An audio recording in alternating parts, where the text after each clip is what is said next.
plaisir d'être présente sur la ronde de l'Isard. Première étape aujourd'hui entre l'Orpe et Goulier. On retrouve Yacine pour le classement du jour.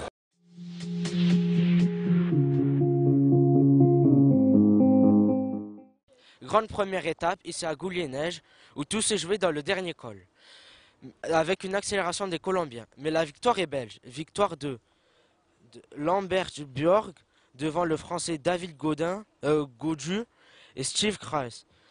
Le vainqueur empoche tous les maillots, poids à poids, sprinter, jeune et le maillot jaune. On se donne rendez-vous demain à Bonascre. À toi Yet.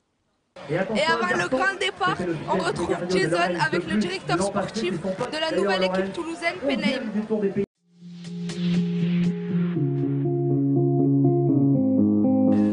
D'où vous êtes venue l'idée de créer une équipe?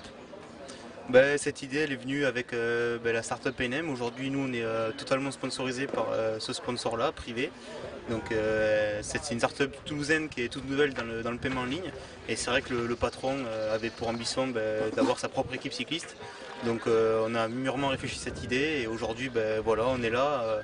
Ça fait quelques mois qu'on a démarré et on est déjà présent sur la ronde de Isard. Donc c'est une aventure qui avance très vite et avec beaucoup d'ambition. Comment voyez-vous l'avenir de Peinem? L'avenir de Peinem au niveau de la société, ça grandit très vite parce qu'il y a aujourd'hui 40 salariés, on a construit notre campus à Saint-X-Château, dans le sud toulousain.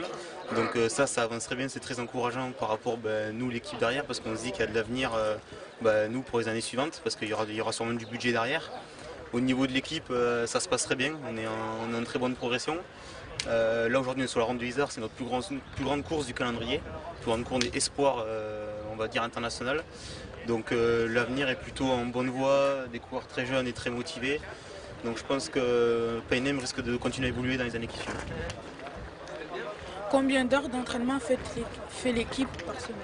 Alors les coureurs ça dépend, il y a des coureurs qui sont étudiants, il y a des coureurs qui travaillent. Bon là les jeunes ils ont des emplois du temps quand même, ils essayent de les aménager comme ils peuvent, mais ça va représenter entre des semaines à 12-13 heures de vélo qui sont assez light et ça peut monter jusqu'à 20 heures de vélo par semaine. Comment avez-vous recruté toute l'équipe? Alors les coureurs, j'y ai passé tout mon été la saison dernière à les appeler un par un. Je les voyais sur les courses parce que moi j'avais la chance d'être coureur encore l'an dernier. Je suis encore un petit peu des fois dans la saison mais c'est assez rare. Et du coup je les ai côtoyés et du coup je sais à qui j'ai affaire. Et j'ai bien pris le temps de créer un groupe, une bande de copains en fait. La plupart ils se connaissent et ça fait des années qu'ils pédalent ensemble. Et à côté entouré avec des gars de confiance pour les encadrer parce que la plupart sont jeunes. Quelles sont les ambitions de Peinem sur cette ronde de l'Isard?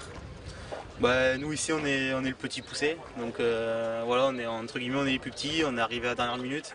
Donc les ambitions aujourd'hui, moi je leur mets pas la pression. Ils savent très bien le niveau qu'ils ont aujourd'hui, on sait très bien de quoi on est capable. Maintenant c'est surtout prendre un maximum de plaisir et on verra ça ce soir si on peut se projeter sur les ambitions pour l'étape suivante. Mais je pense qu'on a peut-être la possibilité de faire un petit truc, on verra. Merci. On retrouve Calvin avec Monsieur Doriac des Joinvillers qui nous parle de l'étape de demain. On y va? Oui.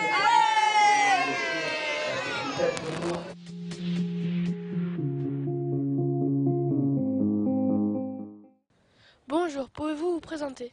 Bonjour, jeune homme, je suis le président du comité régional des Joinvillers Midi-Pyrénées et le vice-président de la fédération nationale, ancienne du bataillon de Joinville. D'accord. Pouvez-vous nous parler de l'étape de demain? Ah oui, l'étape de demain, très belle étape, comme celle d'aujourd'hui d'ailleurs, mais c'est une étape surtout avec une arrivée remarquable sur Axe 3 Domaines, Bonascre donc un départ qui se fera à Roques-sur-Garonne, en passant par Mazères-sur-Salade, et ensuite le col de la Choula. Qui sera la prédominance avant d'arriver donc à Axe 3 Domaines, Bonascre. Voilà. Alors, très grosse étape, surtout une étape des grimpeurs en fin de course, puisque ça va courir et ça va aller très vite sur le plat et sur la petite montagne. Et ensuite, ça va être très dur quand on va arriver sur le Choula, la descente du Choula et puis la montée sur Axe 3 Domaines. Voilà. Quel est votre favori pour demain? Alors, dans les favoris, je pourrais en citer plusieurs, mais je pense que les Colombiens qui sont là depuis une semaine et qui se préparent sur cette étape, ils seront présents à l'arrivée à Bonastre et peut-être aussi les équipes espagnoles, hein, avec les équipes du Pays Basque, les Espagnols. Voilà, donc je pense, mais ça va se jouer là-dessus. Merci. Avec plaisir. Et maintenant, on retrouve les images du jour. Quant à nous, on se dit au revoir et on se retrouve demain pour une nouvelle émission de la Ronde de l'Isard.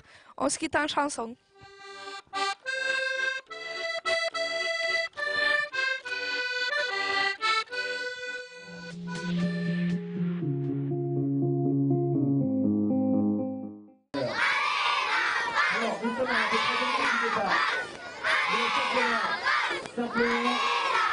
Bonjour, bonjour.